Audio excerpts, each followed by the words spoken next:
आप में से कई लोगों को शायद ये पता ही नहीं होगा कि हाइपरटेंशन हाई ब्लड प्रेशर का ही दूसरा नाम है और डॉक्टर इसे दुनिया भर में साइलेंट किलर कहकर पुकारते हैं। साइलेंट किलर यानी ये आपको चुपचाप मारता है बिना आपको पता चले। यानी ये एक ऐसी बीमारी है जो बिना शोर मचाए हर साल करोड़ों लोगों की जान ले लेती है, फिर भी इसे महामारी नहीं माना जाता। इसमें मरीजों को लगता है कि वो बिल्कुल ठीक ठाक है, लेकिन वो ठीक होते नहीं हैं और कई स्टडीज में, अध्ययनों में ये बात साबित भी हुई है। विज्ञान की भाषा में कहें तो ये बीमारी शुरुआती चरणों में कोई लक्षण नहीं देती, आपको पता ही नहीं चलेगा, लेकिन डॉक्टर मानते हैं कि इस बीमारी की खामोशी में ही इसका पूरा सार छिपा हुआ है। ये एक बीमारी बहुत खामोशी से, चुपके से आती है और अगर इन बातों को सुना जाए तो हाइपरटेंशन से होने वाली मौतों को, मृत्यु को रोका जा सकता है। लेकिन अब सवाल है कि क्या लोग ऐसा कर पाते हैं? तो इसका जवाब है स्पष्ट रूप से नहीं, लोग नहीं कर पाते। हम इस खामोशी को चिंता के शोर में दबा देते हैं और इसी चिंता का आज हम आपके लिए विश्लेषण करेंगे। हमारे संस्कारों में भी हमें बताया गया है कि चिंता चिता के समान होती है। कहते हैं चिता मृत व्यक्ति के शरीर को जलाती है और चिंता जीवित रहते हुए शरीर और आत्मा दोनों को जलाती है और चिंता की चिता में जलने का यह सिलसिला तब तक चलता है जब तक सांसें चलती हैं। यानी चिंता जीवन का सत्य है और चिता मृत्यु के बाद का सत्य है। इसलिए इन दोनों शब्दों में सिर्फ एक बिंदी का फर्क होता है जो आपकी स्क्रीन पर है। चिंता से अगर आप बिंदी हटा देंगे तो ये चिता बन जाती है। इसलिए चिंता और चिता के इस संबंध को आज आप समझिए। चिंता आपको सीधे चिता में ले जाती है। अगर यह बिंदी हट जाए तो चिंता चिता का रूप ले लेती है और हाइपरटेंशन में यही होता है। अधिकतर मामलों में तनाव और चिंता से घिरे रहने वाले लोग कभी ये समझ ही नहीं पाते कि उन्हें सिर्फ टेंशन नहीं है बल्कि हाइपरटेंशन है। सबसे पहले आपको बताते हैं हाइपरटेंशन क्या होता है, क्योंकि मुझे यकीन है आप में से बहुत सारे लोग ऐसे होंगे जो भी हमें देख रहे होंगे जो हाइपरटेंशन के मरीज होंगे और वो इस बात को जानते ही नहीं होंगे कि वो हाइपरटेंशन के मरीज हैं और ये साइलेंट किलर उनके जीवन में आ चुका है। तो हाइपरटेंशन के दौरान आपके हृदय की धमनियों में खून का दबाव बहुत बढ़ जाता है और इस दबाव के दौरान शरीर में खून के प्रवाह को बनाए रखने के लिए हृदय को ज्यादा काम करने की आवश्यकता पड़ती है। यानी आपका जो हृदय होता है उसे ज्यादा मेहनत करनी पड़ती है, उस पर ज्यादा लोड पड़ता है और इसी स्थिति को हाइपरटेंशन या हाई ब्लड प्रेशर कहते हैं। और अगर लंबे समय तक आपके हृदय को ज्यादा काम करना पड़े, उसके ऊपर ज्यादा दबाव रहे, ज्यादा लोड पड़े, तो फिर वो धीरे धीरे कमजोर हो जाता है और एक दिन रुक जाता है। वर्ल्ड हेल्थ ऑर्गेनाइजेशन के मुताबिक अगर ब्लड प्रेशर रीडिंग्स आपकी 140/90 हैं, 140/90 हैं या इससे ज्यादा हैं, तो आप इसे खतरनाक स्तर मानिए।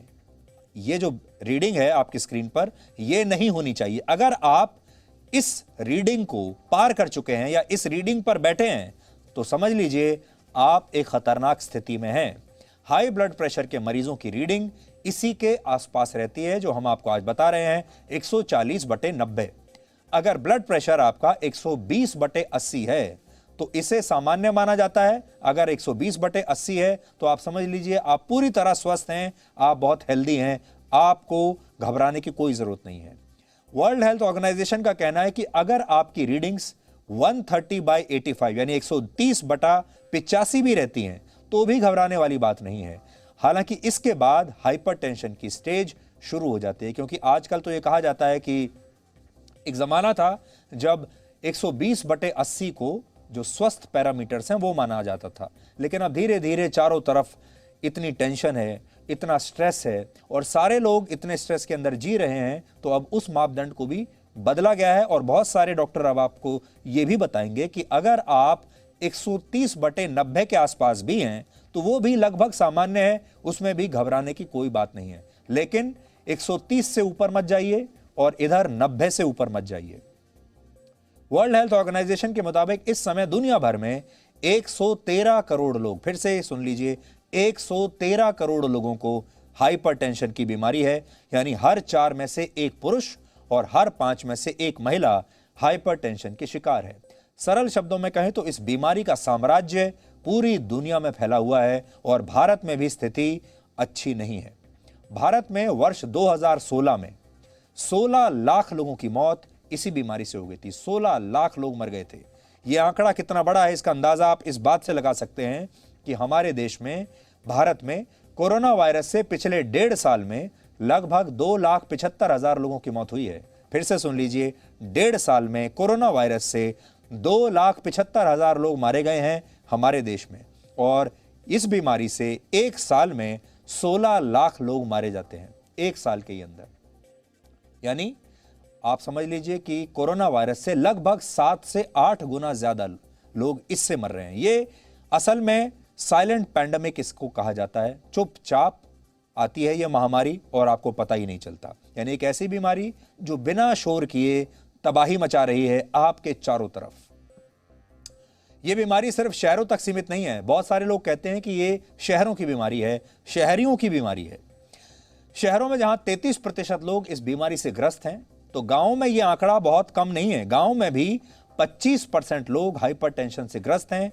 बड़ी बात यह है कि गांव में लोग कभी भी हाइपरटेंशन को बीमारी मानते ही नहीं और उन्हें पता भी नहीं होता कि वो हाइपरटेंशन के शिकार हैं। वहां अक्सर लोग इसे तनाव और चिंता से जोड़कर देखते हैं और इसी के परिणाम स्वरूप वहां मौतें भी अधिक होती हैं, क्योंकि वहां जब आपको पता ही नहीं होगा कि आपको कोई बीमारी है तो आप उसका इलाज कैसे कराएंगे, और एक दिन ये बीमारी आपकी जान ले लेती है। और गांव में लोगों को पता ही नहीं चलता कि ये जो व्यक्ति मरा है ये हाइपरटेंशन की वजह से मरा है। आपने देखा होगा जब कोई व्यक्ति किसी चिंता में होता है और हर बात पर क्रोध करने लगता है या उदास रहता है, तो उसके आसपास जो लोग मौजूद होते हैं, उसके परिवार के लोग, उसके दोस्त, वो अक्सर यही कहते रहते हैं कि इस व्यक्ति का मूड सही नहीं है, या ये कहते हैं कि अभी इसका मूड खराब है, जब सही होगा तब इस व्यक्ति से बात करेंगे। और अक्सर हमें ऐसा लगने लगता है कि हमारे आसपास कुछ लोग ऐसे होते हैं जिनका मूड हर समय ही खराब रहता है, जो हर समय किसी न किसी बात पर चिंतित रहते हैं, जो हर समय किसी न किसी बात पर टेंशन में रहते हैं, और हमें ऐसा लगता है कि ये सब कुछ सामान्य है। लेकिन क्या आपको पता है कि हर छोटी छोटी बात पर क्रोध करना, हर छोटी बात पर चिंता करना और हर समय नाराज रहना, ये सभी हाइपर टेंशन के लक्षण हो सकते हैं। अधिकतर लोग इन लक्षणों को नजरअंदाज कर देते हैं और सोचते हैं कि ये मूड स्विंग्स हैं, आपका मूड खराब है इसलिए आपको ऐसा लग रहा है, और इसी वजह से ये आगे चलकर बीमारी खतरनाक रूप ले लेती है। इसलिए कभी भी आप ये मत सोचिए कि ये जो व्यक्ति है आपके आसपास, इसका सिर्फ मूड खराब होगा या ये इसे किसी बात की चिंता होगी। वो चिंता असल में कई बार बीमारी बन जाती है। हम आपको ऐसे 5 बड़े कारण बताते हैं जिसकी वजह से ये बीमारी होती है, इसलिए आप ध्यान से सुनिएगा। पहला है फैमिली हिस्ट्री।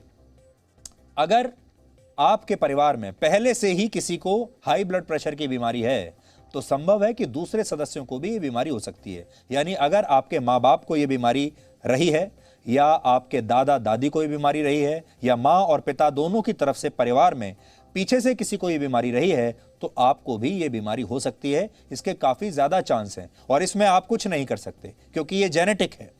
अगर आपके परिवार में किसी को है और वहीं से आपको भी आ जाएगी, इसलिए आपको इसे सहना होगा और इसका इलाज सही समय पर करना होगा। दूसरा कारण है हर समय चिंता और तनाव से घिरे रहना। अगर आप हर समय चिंता और तनाव से घिरे रहते हैं तो ये बीमारी आपको अपने आप हो जाएगी, चाहे आपके परिवार में किसी और को हो या ना हो। तीसरा कारण है ज्यादा सिगरेट और शराब पीना, इससे भी हाइपरटेंशन होता है। चौथा कारण है खाने में ज्यादा नमक खाना और अस्वस्थ खाना खाना।